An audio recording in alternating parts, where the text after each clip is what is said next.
SC ST कोई सी भी community रही है, उसके हक और अधिकारों को बीजेपी सरकार ने दबाने का काम किया है। मात्र एक दलित वोट की बात नहीं करूंगा यहाँ पर।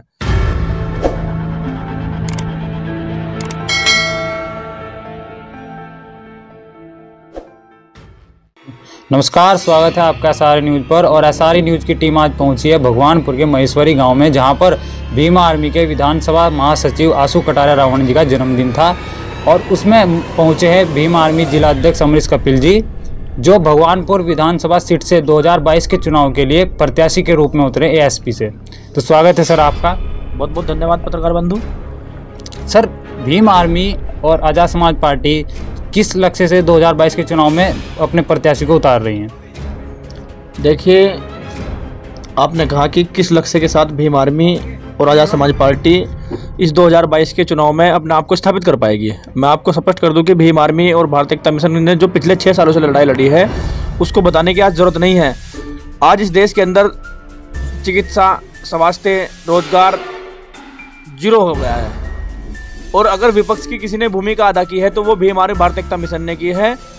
जो विपक्ष की सरकारें थी वो पूर्णतः नाकाम रही है किसी भी मुद्दे पर अपनी आवाज़ को बुलंद करने में। अगर आवाज़ को बुलंद करने का काम किसी ने किया है तो वो आदरणीय एडवोकेट चंद्रशेखर आज़ाद जी ने इस देश के अंदर विपक्ष की भूमिका में अपनी आवाज़ को बुलंद करने का काम किया है। और शोषित, पीड़ित, वंचित SC ST OBC की जो माइनॉरिटी की जो एक बुलंद आवाज़ है, उसको ऊंचाइयों तक पहुँचाने का काम आदरणीय एडवोकेट चंद्रशेखर आज़ाद जी ने किया है। उन्हीं मुद्दों को लेकर कि दोबारा से हमें सड़कों पर संघर्ष ना करना पड़े, दोबारा से हमारे हक और अधिकारों को छीना ना जाए, उन्हीं को लेकर हम अपने इस 2022 के चुनाव के बीच में लोगों के बीच में जा रहे हैं। और उन्हीं बातों को लोगों को बता रहे हैं कि आने वाले समय में आपके साथ दोबारा से कोई किसी की औकात नहीं होगी, कोई राजनीति कर ले, कोई आपके हक और अधिकारों का शोषण कर ले।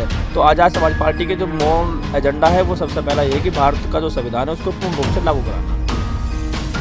जो भगवानपुर विधानसभा सीट पर दलित वोट है, उससे आप समर्थन की कितनी उम्मीद करते हैं?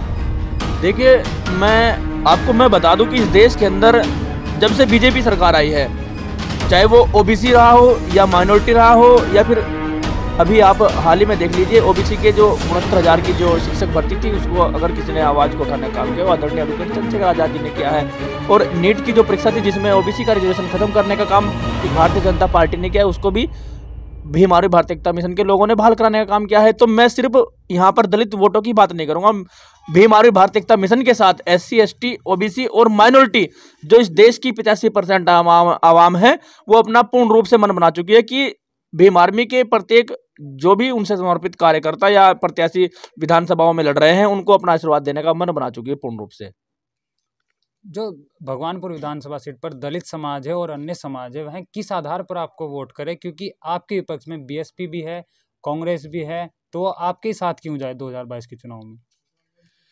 देखिए, ये सवाल महत्वपूर्ण है और इसका जवाब भी महत्वपूर्ण ही है कि 2022 में मात्र भगवानपुर विधानसभा ही नहीं, मैं पूरे देश की अगर बात करूं जहां पर 5 राज्यों में चुनाव हो रहे हैं, वो भीम आर्मी आज़ाद समाज पार्टी के साथ क्यों जाए?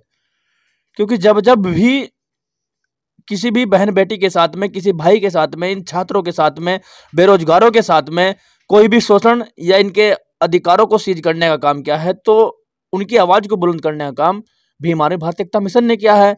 तो ये सिर्फ भगवानपुर विधानसभा की ही बात नहीं है।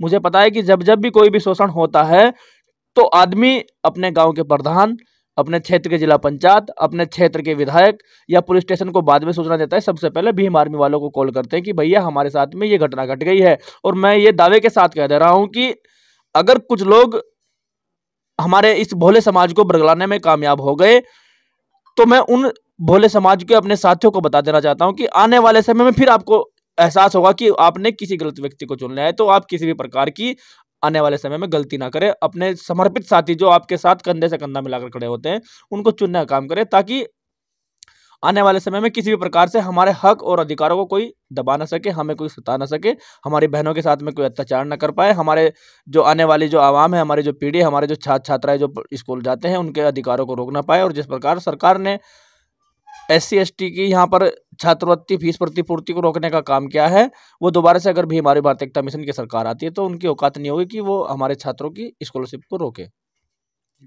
डेली न्यूज एंड अपडेट्स के लिए हमारे चैनल SRE न्यूज को सब्सक्राइब करें और बेल आइकन पर क्लिक करें फॉर द लेटेस्ट अपडेट्स।